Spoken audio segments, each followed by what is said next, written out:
दोस्तों उड़ीसा के जितने भी रेल यात्री हैं उनके लिए एक काफी अच्छी खबर है, काफी एक बड़ी खुशखबरी है, क्योंकि 3 जोड़ी जो नई ट्रेन सेवाएं हैं इनकी सौगातें रेलवे राज्य को देने जा रही है। साथ ही ये जो गाड़ियां हैं इनका पूरा रूट क्या रहेगा, ठहराव की जानकारी, train number, time table and इनकी शुरुआत कब होने वाली है, कब से उड़ीसा वासी इन गाड़ियों में यात्रा को पूरा करेंगे, इन सारी चीजों की जानकारी यहाँ पर निकल के सामने आ चुकी है। और खास बात यह है कि तीनों गाड़ियां ही लंबी दूरी की जो यात्राएं हैं उनको यहाँ पर आसान बनाने का काम करेंगे, जिनके बारे में आज आप पूरा डिटेल जानने वाले हैं इस बड़ी खुशखबरी वाले वीडियो के माध्यम से। इसलिए राज्य को मिलने जा रही ये जो 3 नई ट्रेन सेवाएं हैं इनके बारे में आप सारी चीजें जानने के लिए, समझने के लिए इस वीडियो को बिल्कुल ध्यान से देखिएगा। और अभी से इस वीडियो को लाइक करके इस चैनल को सब्सक्राइब भी कर लीजिए और ऐसे फ्यूचर अपडेट्स के लिए। बाकी आइए शुरू करते हैं आज की इस वीडियो को एंड जानते हैं उड़ीसा राज्य के लिए शुरू होने जा रही इन 3 जोड़ी नई ट्रेन सेवाओं के बारे में।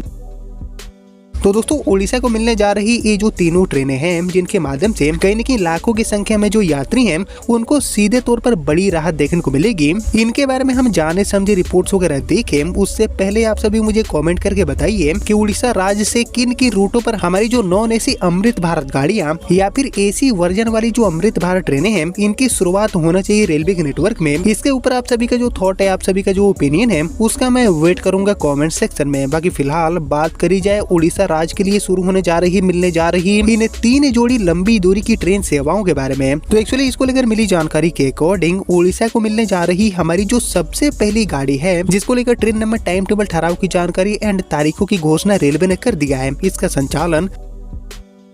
आपको खोर्धा रोड से देखने को मिलेगा। जी दोस्तों उड़ीसा में खोर्धा रोड से ये गाड़ी अपनी सेवा देने वाली है। बाकी खोर्धा रोड से इसके लिए पूरे रूट की बात की जाए तो एक्चुअली खोर्धा रोड से ये गाड़ी खुलकर बिहार की राजधानी पटना के बीच में जो कनेक्टिविटी है उसको यहाँ पर आसान, बेहतर, तेज बनाएगी। जी दोस्तों खोर्धा रोड पटना एंड पटना से खोर्धा रोड के बीच में ये गाड़ी अपनी सेवा देने वाली है, जिसके लिए ट्रेन नंबर जारी हुए हैं आधिकारिक तौर पर 03229 एंड 03230। इन्हीं दोनों ट्रेन नंबर के साथ ये गाड़ी खोर्धा रोड से पटना एंड पटना से खोर्धा रोड के बीच में अपनी सेवा देने वाली है। बाकी इसकी शुरुआत की बात की जाए तो एक्चुअली ये जो ट्रेन है वो 9 अप्रैल 2026 से ही शुरू होने जा रही है। 9 अप्रैल से लेकर 14 मई 2026 तक ये गाड़ी पटना से चलेगी। इसी तरह 10 अप्रैल से लेकर 15 मई 2026 तक ये गाड़ी खोर्धा रोड से अपनी सेवा देने वाली है। बाकी यहाँ पर टाइम टेबल की बात की जाए तो एक्चुअली गाड़ी नंबर 03230 बनकर ये गाड़ी 9 अप्रैल से लेकर 14 मई के बीच में सप्ताह में हर गुरुवार को पटना जंक्शन से सुबह में 8:45 पर खुलेगी, जो कि अगले दिन सुबह में 3:35 पर आपको उड़ीसा के खोर्धा रोड पहुंचाएगी। इसी तरह खोर्धा रोड से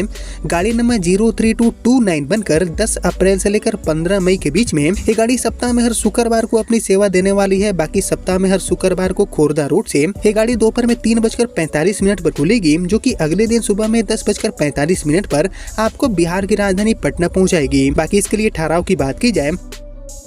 तो एक्चुअली ये जो नई ट्रेन है वो आसनसोल मंडल के दुर्गापुर, आसनसोल, चितरंजन, मधुपुर एंड जसीडीह जैसे जो इम्पोर्टेंट रेलवे स्टेशन है इन पर ठहरते हुए आपको पटना पहुंचाएगी एंड इन्हीं सभी रेलवे स्टेशन से होते हुए ये गाड़ी आपको उड़ीसा के खोर्धा रोड भी पहुंचाएगी। और जैसे कि आपको पता होगा कि खोर्धा रोड से पटना वाला ये जो रूट है इस पर यात्रियों का भारी दबाव देखने को मिलता है, जिसको ध्यान में रखते हुए ये जो नई ट्रेन सेवा है इसकी यहाँ पर शुरुआत रेलवे कर रही है। 10 अप्रैल से ये गाड़ी खोर्धा रोड से शुरू हो जाएगी और इसी तरह 9 अप्रैल से ये गाड़ी पटना जंक्शन से अपनी सेवा की शुरुआत करने जा रही है, जो कि 14 एंड 15 मई तक अपनी सेवा देने वाली है इस इम्पोर्टेंट रूट पर यात्रा करने वाले यात्रियों के लिए, जिसको लेकर ये जो पूरा डिटेल रिपोर्ट है वो भी आप देख सकते हैं अपने स्क्रीन पर। बाकी इसके अलावा दोस्तों हम बढ़े आगे और बात करें उड़ीसा राज्य को मिलने जा रही हमारी दूसरी गाड़ी के बारे में। तो एक्चुअली दोस्तों खोर्धा रोड से पटना वाली नई गाड़ी के अलावा राज्य को मिलने जा रही हमारी जो दूसरी गाड़ी है इसका संचालन पूरी तरह से परमानेंट बेसिस पर, पूरी तरह से अस्थायी के तौर पर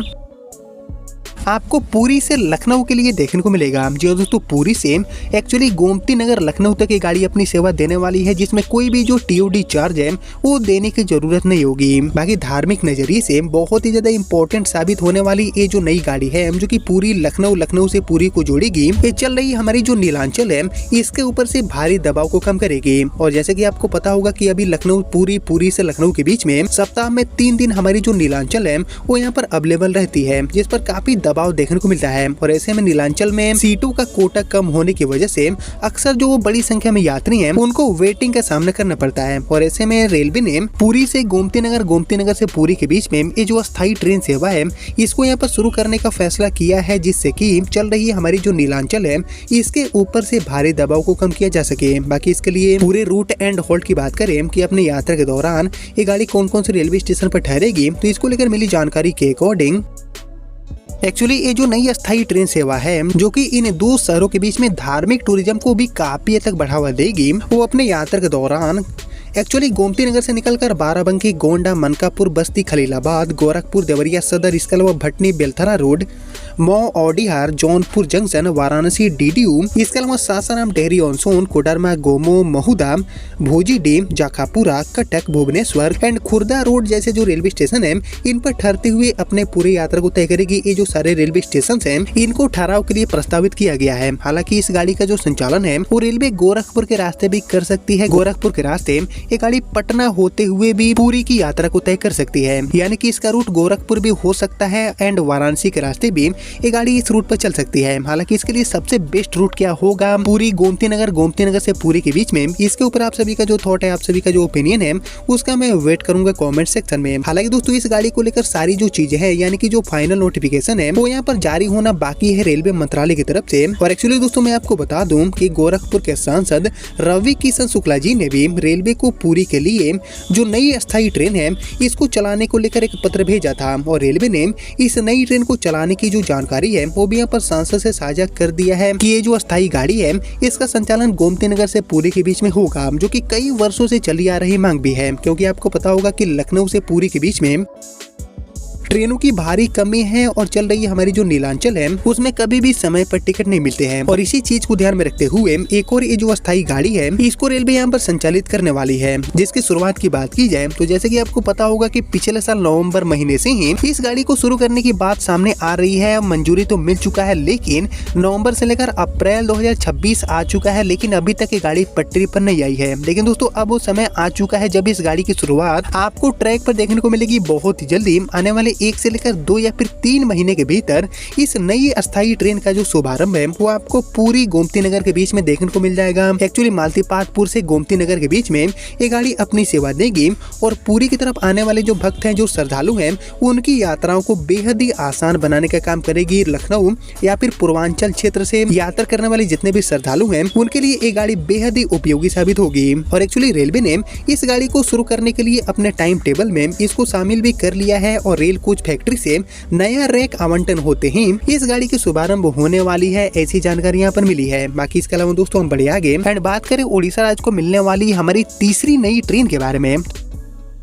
तो एक्चुअली दोस्तों खोर्दा रोड से पटना एंड पुरी से गोमती नगर वाली इन 2 गाड़ियों के अलावा राज्य को मिलने वाली हमारी ये जो तीसरी गाड़ी है इसका संचालन एक नई अस्थायी अमृत भारत गाड़ी के रूप में भारतीय रेलवे करने वाली है। जी हाँ दोस्तों, अमृत भारत गाड़ी बनकर इस नई अस्थायी ट्रेन को रेलवे पुरी से राजधानी दिल्ली के बीच में ऑपरेट करने वाली है। जी हाँ दोस्तों, ये भी रूट बहुत ही हाई डिमांड वाला रूट है और पहले से चल रही जो भी ट्रेनें हैं इस रूट के लिए उन पर यात्रियों का भारी दबाव देखने को मिलता है। और इसी चीज को ध्यान में रखते हुए पूरी दिल्ली पुरी के बीच में एक जो नई अस्थायी अमृत भारत है जिसमें आपको एसी कोच भी देखने को मिल सकता है, इसकी शुरुआत रेलवे करने वाली है बहुत ही जल्दी। ये गाड़ी भी आपको ट्रैक पर देखने को मिलेगी, क्योंकि आपको पता होगा कि उड़ीसा राज्य से हमारी जो अमृत भारत ट्रेनें हैं इनका सक्सेस रेट ऑलरेडी रेलवे ने देख लिया है। ब्रह्मपुर से उधना के बीच में शुरू हुई हमारी जो उड़ीसा की पहली अमृत भारत है वो शुरू होने के साथ ही सुपर हिट साबित हो चुकी है। और इसी चीज को ध्यान में रखते हुए अमृत भारत गाड़ियों का जो नेटवर्क है वो कहीं न कहीं उड़ीसा से और कई जो नए रूट्स हैं उन पर रेलवे बढ़ाएगी, जिसमें से पुरी से दिल्ली वाला जो रूट है वो कहीं न कहीं सबसे पहले यहाँ पर नजर आता है, जिस पर गाड़ी की शुरुआत आपको देखने को मिल जाएगी। हालांकि पूरी दिल्ली पुरी के बीच में एसी कोच के साथ अमृत भारत को चलाना चाहिए या फिर पूरी तरह से नॉन एसी कोच वाली हमारी जो नॉर्मल अमृत भारत है इसकी शुरुआत होने चाहिए। इसके ऊपर आप सभी का जो थॉट है, आप सभी का जो ओपिनियन है उसका मैं वेट करूंगा कमेंट सेक्शन में। यानी कि कुल मिलाकर यही थी 3 नई ट्रेन सेवाएं जो कि यहाँ पर उड़ीसा राज्य को मिलने वाली है, जिसमें से खोर्दा रोड से पटना वाली गाड़ी 10 अप्रैल से शुरू हो जाएगी और बाकी जो 2 ट्रेनें हैं वो आने वाले कुछ महीनों के भीतर आपको राज्य से शुरू होती हुई दिखेगी। जिसको लेकर अभी तक जो भी जानकारियां मिली थी वो मैंने आपके साथ शेयर किया। जिसको अब इतना ही रखते हैं, मिलते हैं आप सभी से अगले वीडियो में। तब तक के लिए जय हिंद, वंदे मातरम।